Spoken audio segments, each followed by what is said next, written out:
te fekkee woo ko te mënuloo ci dara nga tirer ci pleinement toutes les conséquences de droit ak keneen ku mënoon doon boo bokkee Pastef wala nga bañ a bokk Pastef bu ñu la fekkee yoon daf la daan bu fekkee yoon daf la daan définitivement nous sommes obligés d'appliquer la loi foofu laay waxee ne ministre de la justice mënul woon bañ a def lii te bu ko defee assemblée mënu ci dara parce que mooy ñu ko choix ministre de la justice mënul à travers le parquet à travers les juges d'application des peines à travers l'administration pénitentiaire bu magistrat ne daan naa nit 2 ans de prison ferme daan naa nit 6 mois de prison ferme ñu daal di jàpp waa ji mënatu yóbbu biir kaso c'est parce que si tutelam la direction de l'administration pénitentiaire ci ministère bi la bokk procureur yi continuer di appliquer peine ci ministère nañ bokk ci moom nañ dépendre mais bu amee sénégalais boo xam ne acteur politique la yoon ne la saisiral assemblée nationale nga ne doo ko saisir question bi ñuy poser mooy ministre de la justice bi fi nekkoon ci nguuru Macky Sall lu tax saisir ko woon lan ak lan la Barthélémy Dias waxtaan ak Macky Sall suñu yoon negu ci li ñu xam mooy yoon lii la wax loolu la ñuy def kon pour clore chapitre boobu muy premier point boobu dañuy daaneel si ne loolu du dara lu dul loo xam ne yoon a ko dox te nous sommes obligés de le faire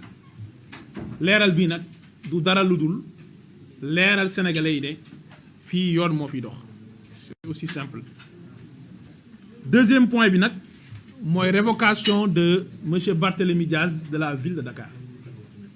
wala bokk ñu mettre fin à ses fonctions de maire de Dakar encore une fois dañuy rappeler dañuy wax en tant que ay Dakarois yoo xam ne dañu ko votel ci mois de janvier 2022 kon yoon la lépp lu jëm ci mandat boobu ñu joxoon ko bu dee dañ ko nar a jaay doole nangu ko mais ñun ça nous intéresse parce que suñu vote nañu nar a spolier bu fekkee waratu ko nekk aussi mais loolu ça nous intéresse parce que ñun ñoo ko dénkoon foofu dañuy wax ni il faut que ñu def un bref rappel historique parce que dama ko dégg sànq dama ne waa ji day màndi di wax rek dama ko dégg sànq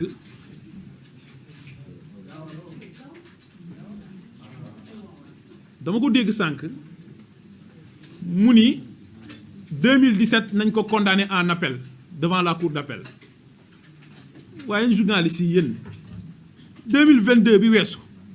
avant 2022 2021 xëyuñu fi bi ñu ko defee candidat ville de Dakar procureur général enrôlé affaire bi en appel bi mu waree wuuji dëkk bi yëpp tàngoon parce que président Ousmane Sonko moo ne ñun ñëpp nañu ànd dem xeex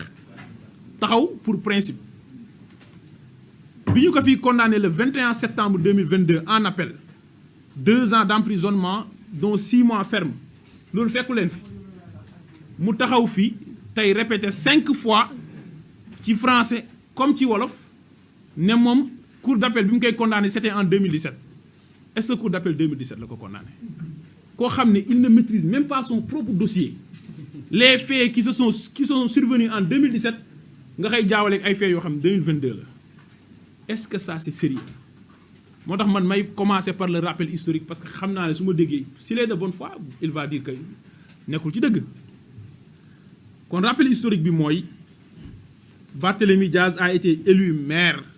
de la ville de Dakar en janvier 2022 ñu installé ko dans ses fonctions en février 2022 ginnaaw loolu nag Cour suprême daal di ko condamné définitivement le 22 décembre 2023 parce que wax naa sànq ne le 21 septembre 2022 lañ ko condamné woon en appel je commence par une chose parce que dama ko dégg sànq mu ni moom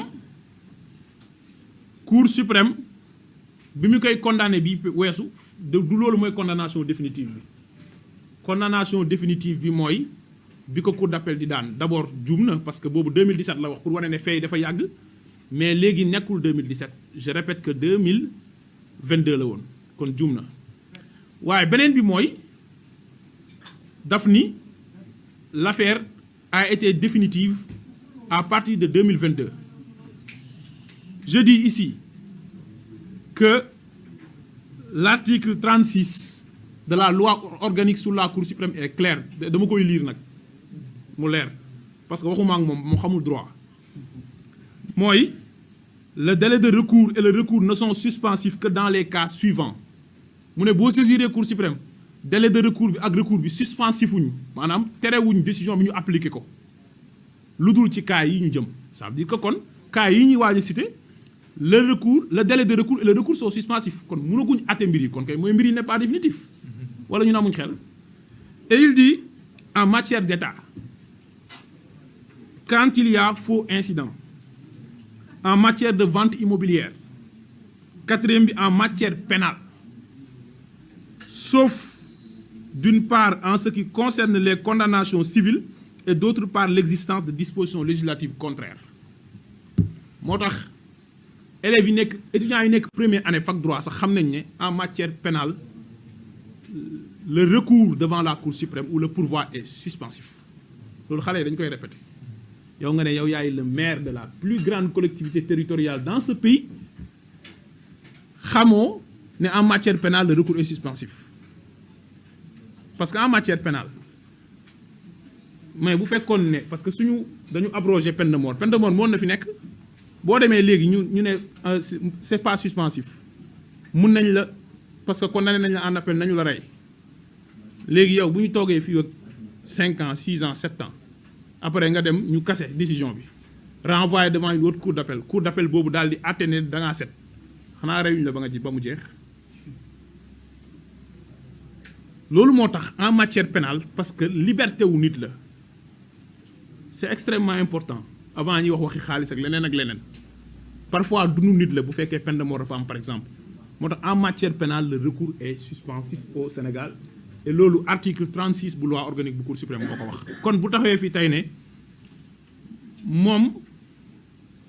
mbiram dañ koy politiser parce que bi ñu ko daanee en appel yàgg na boobu la définitif Sénégalais yëpp bu ñu demee tapé Google loi organique Cour suprême bu 2017 ñëpp dañuy dar seen gémmiñ ne grand bi nag mooy loolu kon loolu laay njëkk a wax ni kon mbir mi mu ngi définitif à partir de décembre 2023 ñun ñoo nekkoon ci bopp réew mi est-ce que décembre 2023 ñun ñoo doon waxtaan ak ñu nekkoon ci bopp réew mi moom moo demoon waxtaan kay ñi mu waxtaan ak xanaa d'accord uñu woon ci li mu wax ak moom wala conditions yi nañu respecté wut kon bi ñu ko condamné à partir de 2023 dafa am ay effets yoo xam ne moo ci waroon a am mooy dafa am ñu wax révocation te les mots ont leur sens nous sommes en droit moom mu daal di dem jëli article 135 ak article 140 bu code général des collectivités locales daal di ne maire wala conseiller municipal kenn mënu ko révoquer lu dul crime la d'ailleurs jarul sax article 140 parce que article 140 moo révoqué lu son patron l'ex-maire de la ville de Dakar te ko il n'a pas été condamné pour crime mais dafa am ay délits yoo xamante ne dañ ko cité sans que nag mu limitatif délits yooyu noonu bu ñu la ci condamné ay faux usage de faux ay faux en écriture publique ay escroquerie yeneen ak yeneen blanchiment ak bépp infraction boo xam ne loi sur Cour des comptes daf koy tere yooyu yëpp boo ko defee wala mbirum foncier mun nañ la révoquer te ki lay révoquer mooy président de la République par un décret mais ministre des collectivités locales li mun def mooy suspension waaye loolu intéressé wuñu fii parce que mbir mi mooy est-ce que mënoon nañ ko révoquer non kenn mënu ko révoquer waaye dafa am beneen boo xam da koo fàtte wala da koo fàttelu mooy l'inéligibilité foofu la ñuy dellu si waat encore une fois ci code électoral bi article L29 ne peuvent pas wala ne sont pas inscrits sur les listes électorales cité ba numéro 3 ne ceux qui sont condamnés à plus de 3 mois d'emprisonnement sans sursis code électoral bi leer na nee na ku ñu tëj lu ëpp 3 mois yoo xamante ne da nga koo tëdd mënatoo inscrit ci liste électorale yi moom sax wax na ko moom d'ailleurs kon 6 mois ferme yi nga xamante ne tëddoon na ko da koy tere mu inscrit ko ci liste électorale yi mu xam na loolu et d'ailleurs dégg ngeen ko sànq mu ne je vous donne rendez-vous en 2029 waaw élection locale xanaa du amaat 2027 ah donc il a acté l'inéligibilité eh bien on verra ci loolu nag la article L277 waxee loo xam ne nag dañu koy lire pour Sénégalais yëpp comprendre ñun ñëpp ñu harmoniser article L277 bu code électoral daf ni tout conseiller municipal qui, pour une cause quelconque,